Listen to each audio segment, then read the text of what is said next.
accident. Just left my phone near where my microphone was. But I see Stevebud switch to the Warlock. Yeah, this should be interesting. I think he's actually doing that because, we're on Greentooth Gorge. Obviously, tons of awesome garrisons in this map. One of the few maps that does have a lot of garrisons still in it. And I think he just wants to have that option to really be able to deal with that in the form of like Rangers, of course, which are already excellent against Space Marine. So, and yeah, this should be good stuff. It'll be interesting to see a little switch up here so far. Yeah, I was expecting that he may have went that just for the much easier early anti-garrison choices. It just seems a little strange to switch an entire race to deal with garrisons, but we'll see. Riku, as a Space Marine player, also very much believes that Space Marine has a disadvantage against Eldar. I actually agree with that. So, might also psych Riku out a little bit. Yeah, I mean, Riku definitely has an intense hatred towards the Eldar race when playing this game. Eldar has always been his bane. He's been, defeated time and time again by solid Eldar play, and he hates Banshees with a passion. Yeah, I mean, I started out as Space Marines, and I very much believe it myself. I think I'm a little more fair than Riku on that, but I still very much believe it that Eldar has the advantage here. Now, an important thing to note is that Fleet of Foot no longer stacks with Swift Movement, so we won't see the super sonic speed Banshees that have been so famous for taking out Space Marines. But nonetheless, Banshee's still incredibly powerful on retreat if he can catch them out of position. Nice Destructor going down on those scouts, bringing them down to half health. Warlock took a little hurt himself, though, chasing around those tactical Marines, and it looks like Riku's going to be pushing up on that power side immediately with those tactical Marines and Apothecary.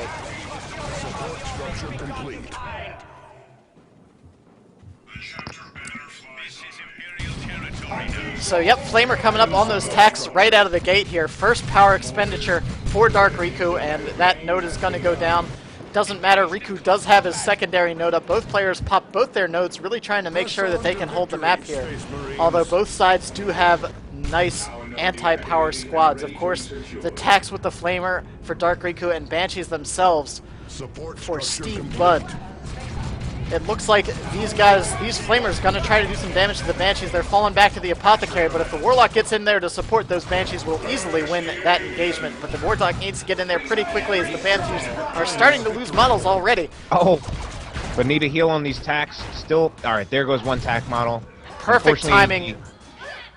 Yeah, the Apothecary got knocked down, so he couldn't heal the tacs when they needed it. Already, Riku is not happy. Riku didn't like that. I mean, that makes a huge difference, but at the same time, that Warlock combat jump, that's something that Eldar players consider in their strategies these days. Now that that's back in the Elite mod, like being able to knock over a unit on demand and either delay an ability or something along those lines, I mean, as we just saw, makes a huge difference. Scouts here. I mean, with Banshees, like, I don't like to mess around with Banshees, or I very much respect that threat. When I play Space Marines, I get those shotguns pretty quickly. Probably would get purification rights too. Just like having everything you can to deal with those Banshees. I mean, it was a little brazen for him to stay. Obviously, the Apothecary and the tax can deal with Banshees, but it's difficult to not lose a model, and honestly, those Rangers had just come out. If they had come into the fight, it could have been another model down. Stevebud also could have had a Shuriken coming in and then suppressed the whole lot of them, and either way, they would have had to retreat and probably lost the model anyways. I think it was just a little too much to try to stay in on their own against that threat. I think he was also really counting on that heal, but then the Apothecary got knocked down when he would have needed that heal. So I think that kind of threw a wrench into his plans, and I think that might have been what he was sighing about.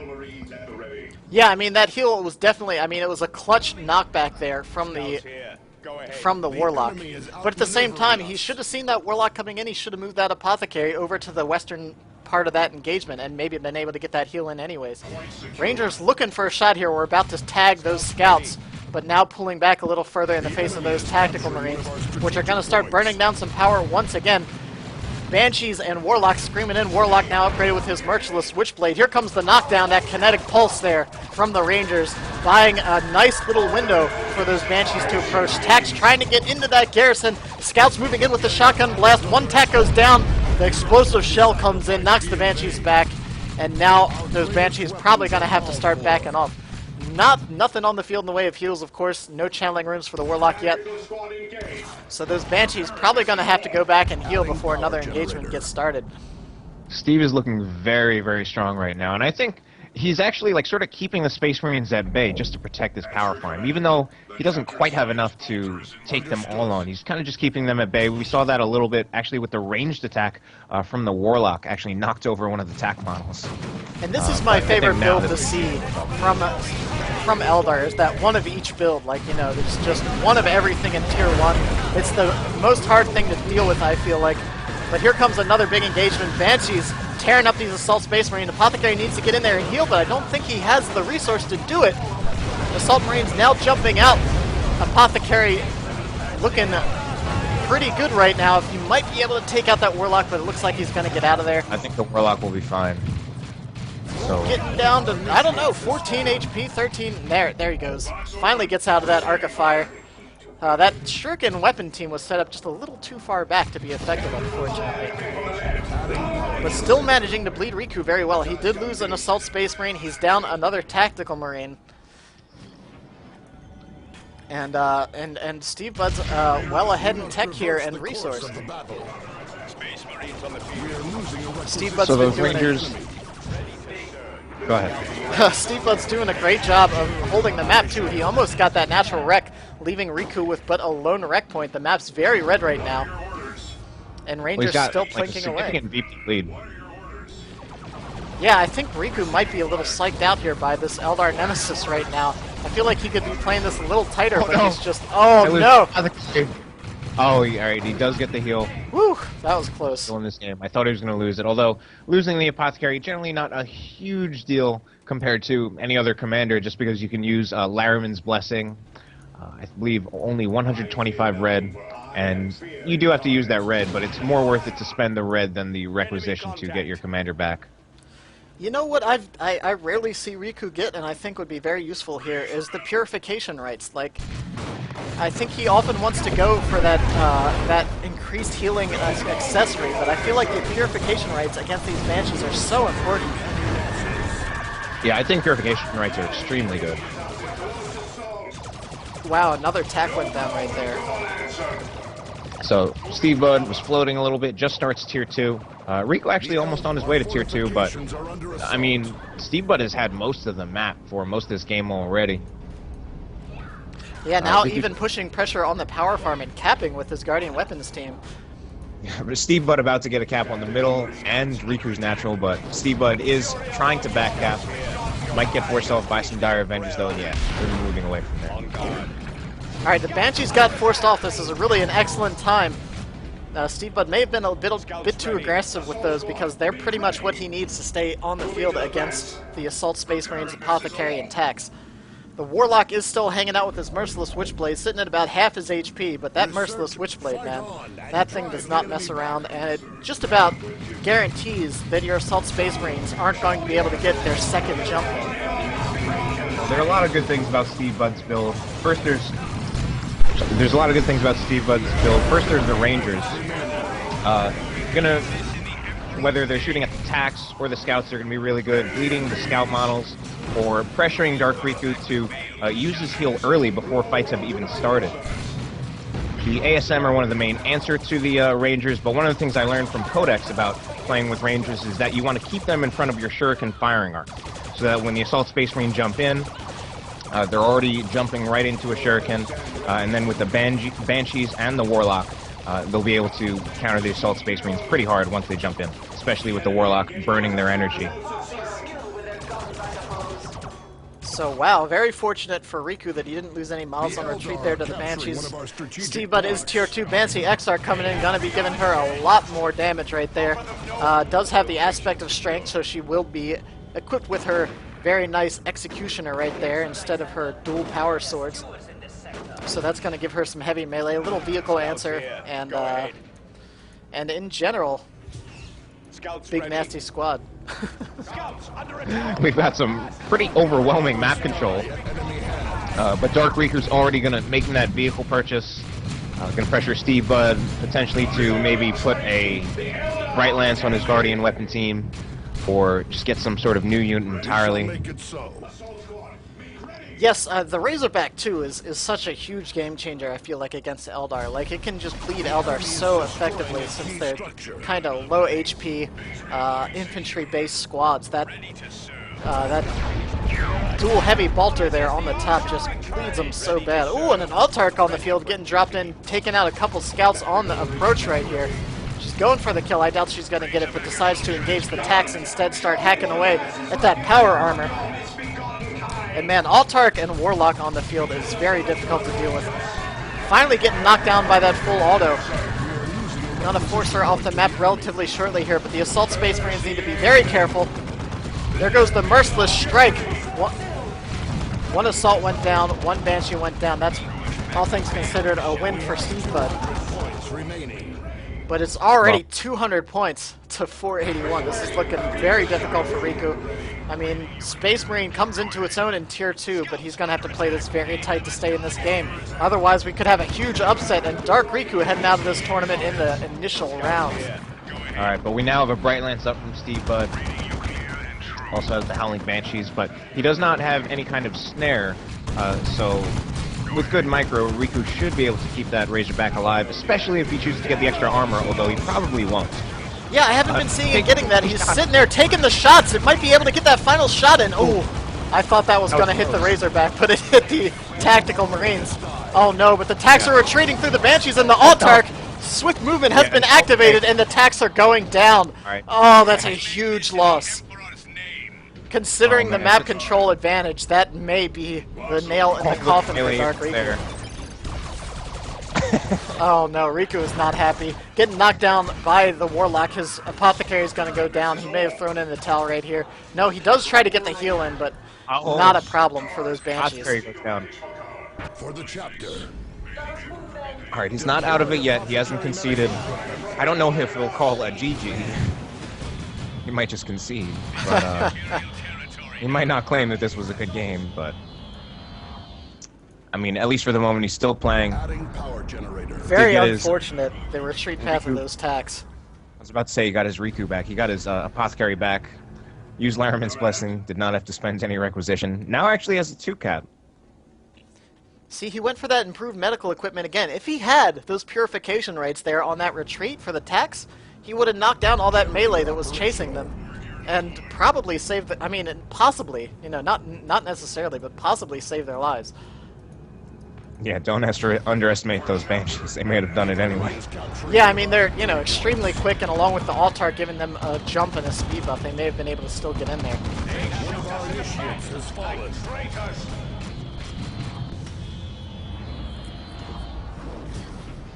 This is looking rough. I mean, losing a squad is not what Riku needed to do right there. He got the decap at the cost of 2 scouts, trying to prevent that bleed. He does have some VPs in his hands for once, but here comes, looks like, a big push from Stevebud. Gonna get in there with the Autarch, Shees, and the Warlock once again. 3 very real melee threats to the Space Marine army. So, Warlock does have the Champion's Robe giving him the Psychic Shield. I wonder if the Autarch also has the Energy Shield. She certainly has the Executioner. So, this is quite a tough melee force to deal with. It's hard enough dealing with the Banshees, and now channeling runes. 2 Banshees already went down, though, and the Autarch does have her shield. She activates it right there. The Assault's now moving in on that Bright Lance just to prevent it from getting set up. It's getting ready to go. Again, we've got Angels of Death activated, but the Bright Lance... Oh, actually, it stopped and unset itself up again. Banshee's falling back. Nice use of Angels of Death there. This could be the push that Riku needed to get back into this game. Riku's still in this game, and he's got actually quite a bit of resources, so he could potentially make some kind of unit purchase.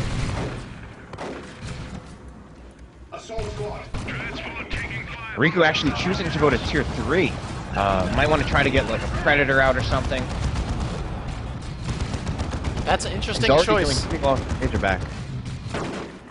Riku has actually spotted these warp gates too and trying to take those out. Very important, as he does need to very much be aware of the map control at this point in the game. He's down under 200 VPs, managed to get Stevebud down to about 300, but Stevebud hops right back into that gate, forced the scouts off, and then runs away. Yeah, of course, one of the things that Eldar can do is if they actually start losing on the battles, they can start playing the map control game and possibly even win purely on that. Yeah, and when you have the Autark and the Warlock out at the same time, it's really not difficult to start hitting different sides and reducing your bleed, as those two, you know, single unit entities aren't going to bleed at all. Ooh, and a Falcon coming out. I do love Falcons. They are such a cool unit. Not sure if that's the best choice, but I think maybe against that Razorback, he's trying to prevent that bleed.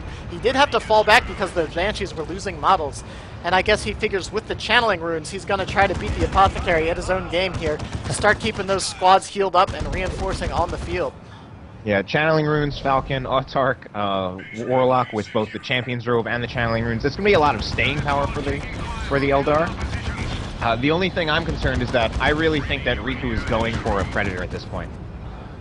And I think that will do pretty well. Yeah, he's actually will be able to purchase it shortly here, so if he can just stay in the game, and I know he's trying to, that Falcon is going to put a lot of pressure on the Razorback, but if he can stay in the game long enough to get that Predator out, that could change things completely. Stevebud isn't anywhere near tier 3, so he's not going to have that energy shield to help deal with that. Oh no, Assault Space Marines getting in a lot of trouble. They do heal there, but now the... Oh, I don't think they want to stay in there, though. And I don't think they want to jump forward either. He's trying to make sure that Brightland stays off the field, but he needs to get those guys out of there. Oh my gosh, and they're just delaying on the retreat. That's going to be the end of those Assault Space Marines, I think. Oh my gosh. Oh, and now Riku is going for that Predator, but... Yeah. I mean, I think if he had kept the Assault Space Marines alive, he would actually be in a very good position. I expected him to jump back. His whole point at this point in the game was to stall for that Predator, and he went for an offensive strike. I don't know why he did that.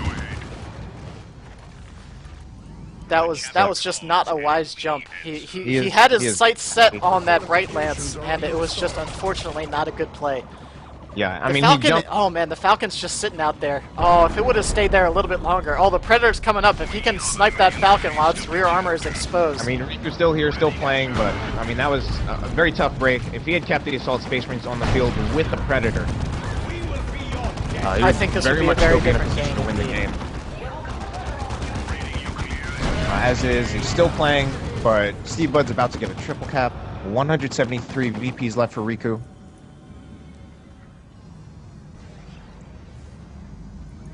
And unfortunately...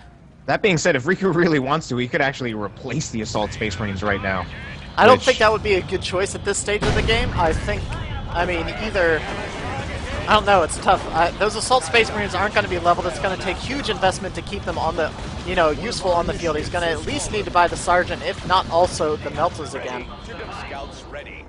I think he should either try to hold out at this point for, I mean, I'd say maybe even another Pred, or get some tax on the field. Like, he needs something big and beefy on the field that he can deal with. But those unupgraded, unleveled Space Marine squads just aren't as effective in the late stages of the game. Stevebud going into tier 3. I just saw his resources drop, I think just enough for that Falcon shield. Let's see. No, I don't see that queued up. We'll have to see if that pops in. If anything, I think he bought a unit. I think he may have actually bought Warp Spiders.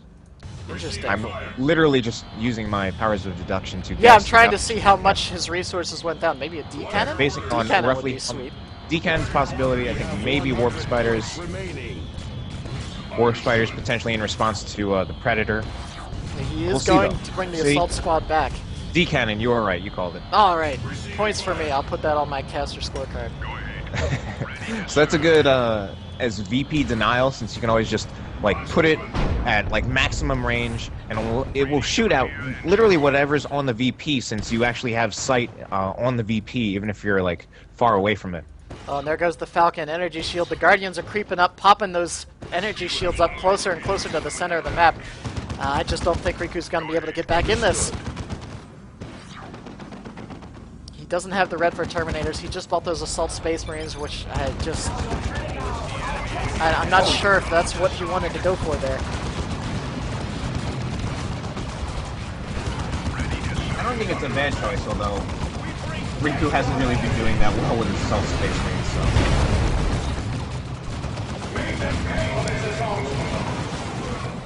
I think he's just a bit too used to being hyper-aggressive with those Assault Space Marines, and against Eldar, it's just not going to work too well. He just lost his Razorback. Yeah, and it looks like his tank's about to go down to one more D-cannon shot into the rear right there, and that'll be it. There it goes. Bright Lance finishes it off.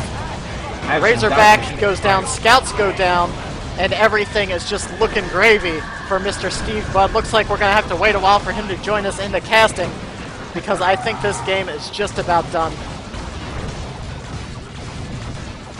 I think Riku's just at this point where... Oh, no. And Riku, with a huge upset, I would not have called it in a million years, is out in the first rounds of the Stevebud tournament. very happy now. And the AI is calling in a drop pod. Right on top of the Falcon. Drop pods actually used to hurt vehicles back in the day. That's pretty cool.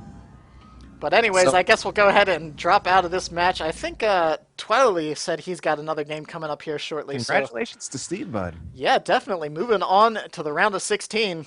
I mean, he did not look that good in the first game. Pulled it out in the second, and he did phenomenally in this game.